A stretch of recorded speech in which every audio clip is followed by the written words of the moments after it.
दोस्तों, आज भारत और साउथ अफ्रीका के बीच दूसरे टेस्ट मैच का 5वां दिन खेला गया और आज का दिन बेहद रोमांचक रहा। इस वीडियो में हम आपको आज के खेल का पूरा हाइलाइट्स बताएंगे, तो वीडियो को अंत तक जरूर देखें। और अगर वीडियो पसंद आया तो एक लाइक जरूर करें। इस वीडियो का लाइक टारगेट है 1000 लाइक्स। दोस्तों, गुवाहाटी के बरसापारा स्टेडियम में इतिहास रचा जा रहा था, क्योंकि यहां पहली बार कोई टेस्ट मैच खेला जा रहा था। मुकाबले की शुरुआत से ही अफ्रीकी टीम ने मजबूत पकड़ बना ली थी। पहले बल्लेबाजी करते हुए साउथ अफ्रीका ने 489 रन का विशाल स्कोर खड़ा किया। इस पारी के हीरो रहे सेन्यूरन मुथुसामी, जिन्होंने शानदार शतक जड़ा। उनके साथ मार्को यानसन भी शानदार फॉर्म में थे और 93 रन बनाकर आउट हुए। दोनों की इस मजबूत साझेदारी ने भारत पर दबाव बढ़ा दिया। 489 रनों के जवाब में उतरी टीम इंडिया की शुरुआत बेहद खराब रही। दक्षिण अफ्रीका के गेंदबाजों ने शुरू से ही भारतीय बल्लेबाजों को दबाव में रखा। खासकर मार्को यानसन ने गेंद से कमाल दिखाते हुए 6 विकेट झटके। भारत की पूरी टीम 201 रन पर ढेर हो गई। इस तरह साउथ अफ्रीका को पहली पारी में 288 रनों की भारी बढ़त मिल गई।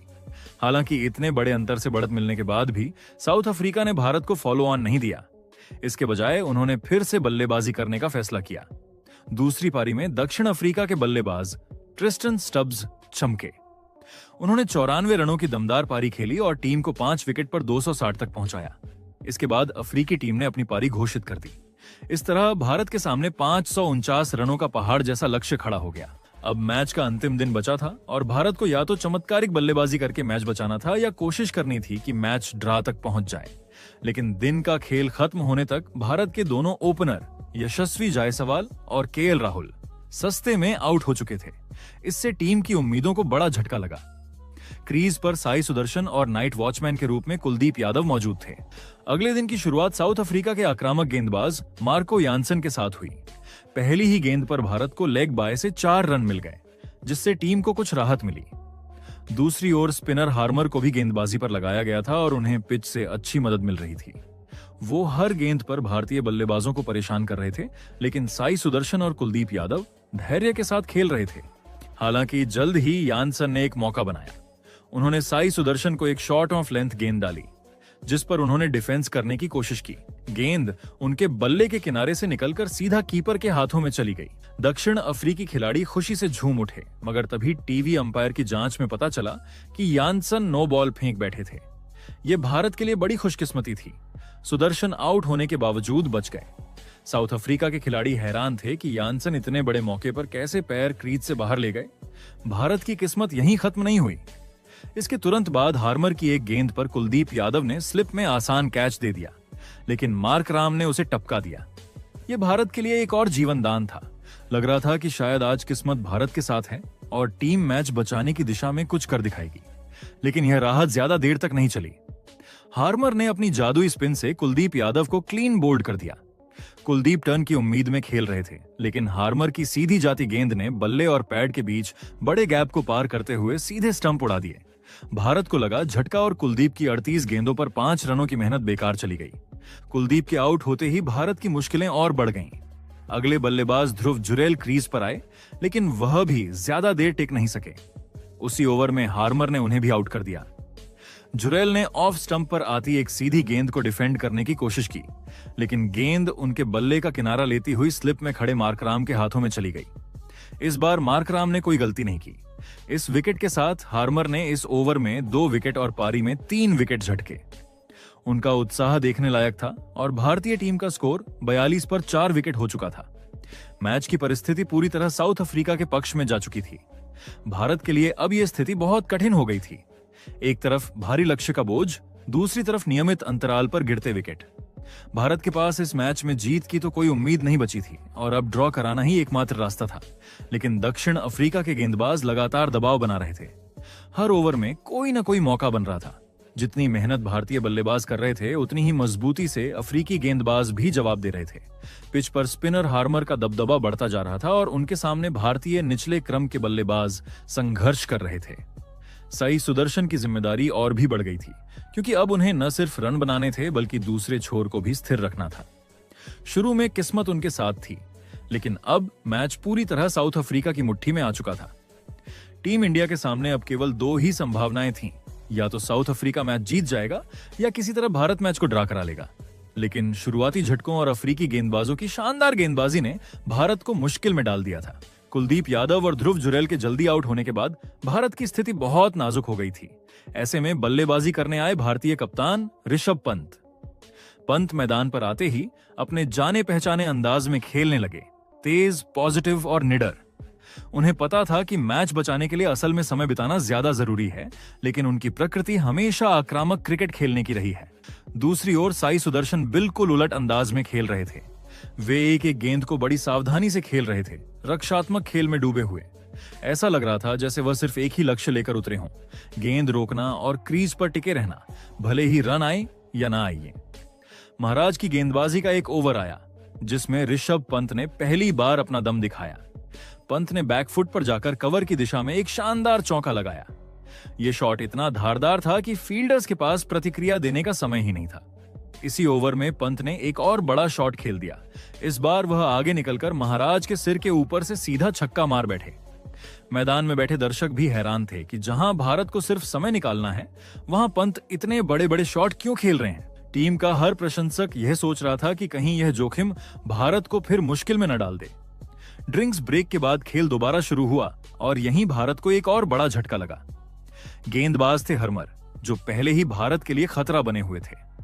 हर्मर की टॉस्ड अप गेंद ऑफ स्टंप के आसपास पड़ी, थोड़ा टर्न हुई और कुछ अतिरिक्त उछाल भी मिला। पंत ने इसे डिफेंड करने की कोशिश की, लेकिन गेंद बल्ले के बीच की जगह स्प्लाइस पर लग गई और स्लिप की दिशा में हवा में तैरती चली गई।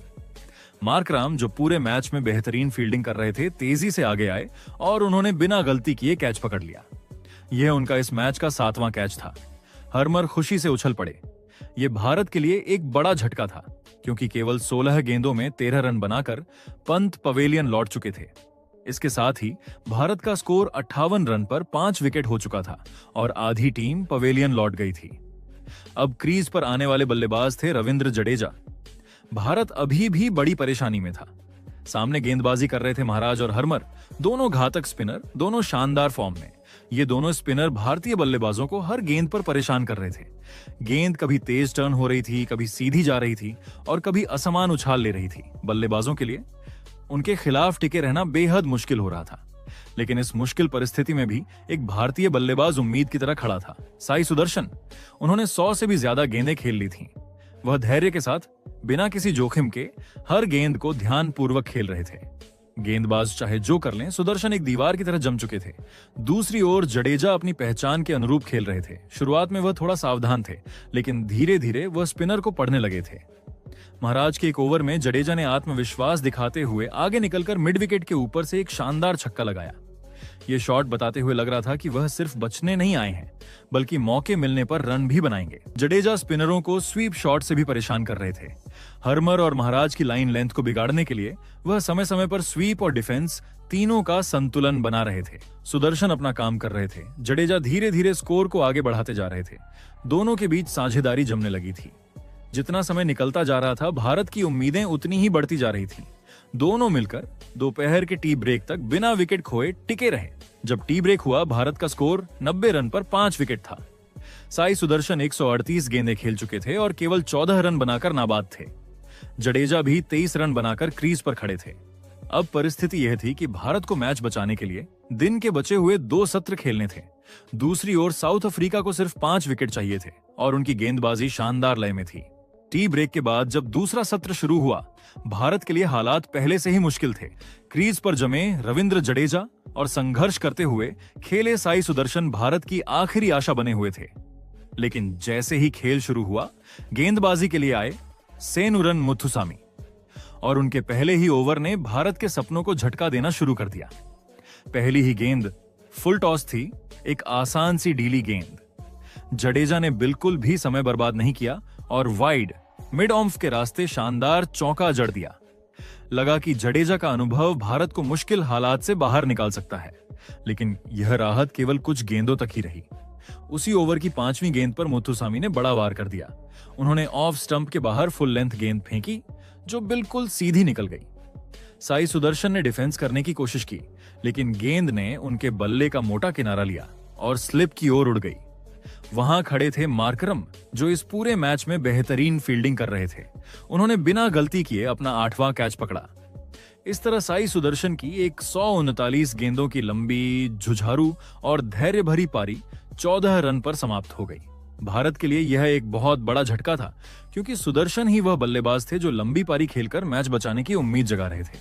भारत 100 रन के आसपास था और अब मैदान पर आए वॉशिंगटन सुंदर। यानसन का एक ओवर आया जिसमें रिवर्स स्विंग खतरनाक तरीके से हो रही थी, लेकिन सुंदर ने मौके की तलाश की और एक बढ़िया चौका जड़ दिया, जिसके साथ भारत ने अपने 100 रन पूरे किए। दूसरी ओर जडेजा बड़े आत्मविश्वास से खेल रहे थे, कभी डिफेंस, कभी हल्का सा अटैक। उनका अंदाज बहुत संतुलित दिख रहा था। सुंदर भी कुछ समय बाद सेट दिखाई देने लगे और रन बनाने लगे। दोनों की यह जोड़ी भारत के लिए थोड़ी उम्मीद जगाने लगी। जडेजा धीरे धीरे अपने अर्धशतक की ओर बढ़ रहे थे और ऐसा लग रहा था कि शायद भारत एक सत्र तो किसी तरह निकाल ही लेगा। लेकिन साउथ अफ्रीका के स्पिनर हार्मर का कहर अभी खत्म नहीं हुआ था। उन्होंने फिर भारत को जोरदार झटका दिया। उनकी गेंद ऑफ स्टंप के बाहर पड़ी। तेज टर्न, थोड़ा अतिरिक्त उछाल और सुंदर गेंद को खेलने के लिए आगे बढ़े। गेंद किनारा लेकर सीधा स्लिप में चली गई। मार्कराम ने एक और शानदार कैच पकड़ा। यह उनका मैच का 9वां कैच था। हार्मर ने इस गेंद पर अपना 5वां विकेट भी पूरा किया। वॉशिंगटन सुंदर 16 रन बनाकर आउट हुए और भारत का 7वां विकेट 130 के स्कोर पर गिर चुका था। अब जीत की उम्मीद लगभग खत्म हो चुकी थी और साउथ अफ्रीका को केवल 3 विकेट और चाहिए थे। क्रीज पर अब आए नीतीश रेड्डी। उनके आते ही माहौल तनावपूर्ण हो गया, क्योंकि जडेजा अब अपनी 50 के करीब थे। अगला ओवर आया और महाराज की एक टॉस्ड अप गेंद पर जडेजा ने आगे बढ़कर डीप मिड विकेट के ऊपर से शानदार छक्का जड़ दिया। इस छक्के के साथ जडेजा ने अपना अर्धशतक पूरा किया। भारत के गिरते हुए विकेटों के बीच जडेजा बिल्कुल अलग लय में खेल रहे थे, लेकिन दूसरी ओर नीतीश रेड्डी टिक ही नहीं सके। वह एक खराब शॉट खेल बैठे। रफ में पड़ी गेंद पर रिवर्स स्वीप खेलने की कोशिश की। गेंद ने अजीब हरकत की और उनके ग्लव से लगकर सीधा विकेट कीपर के हाथों में चली गई। वह बिना रन बनाए आउट हो गए। आक्रामक होकर खेलना ही शायद बचने का तरीका है। महाराज की एक गेंद पर वह आगे बढ़कर बड़ा शॉट खेलना चाहते थे, लेकिन गेंद उनसे बीट हो गई। विकेट कीपर ने बिजली सी फुर्ती के साथ बेल्स गिरा दी और जडेजा 54 रन बनाकर स्टंप आउट हो गए। अब भारत की आखिरी उम्मीद खत्म हो चुकी थी। इसके बाद आए मोहम्मद सिराज, जो अपने अंदाज में बड़ा शॉट खेलने गए, लेकिन गेंद ऊंची उठी और बाउंड्री लाइन पर खड़े मार्को यानसन ने शानदार कैच पकड़कर भारत की पारी का अंत कर दिया। भारत की टीम सिर्फ 140 रन पर ऑल आउट हो गई। साउथ अफ्रीका ने मैच को 408 रनों से जीत लिया। यह भारत के टेस्ट इतिहास की सबसे बड़ी रन अंतर से हार बन गई। इतना ही नहीं, इस जीत के साथ साउथ अफ्रीका ने भारत में खेली जा रही टेस्ट सीरीज को भी 2-0 से क्लीन स्वीप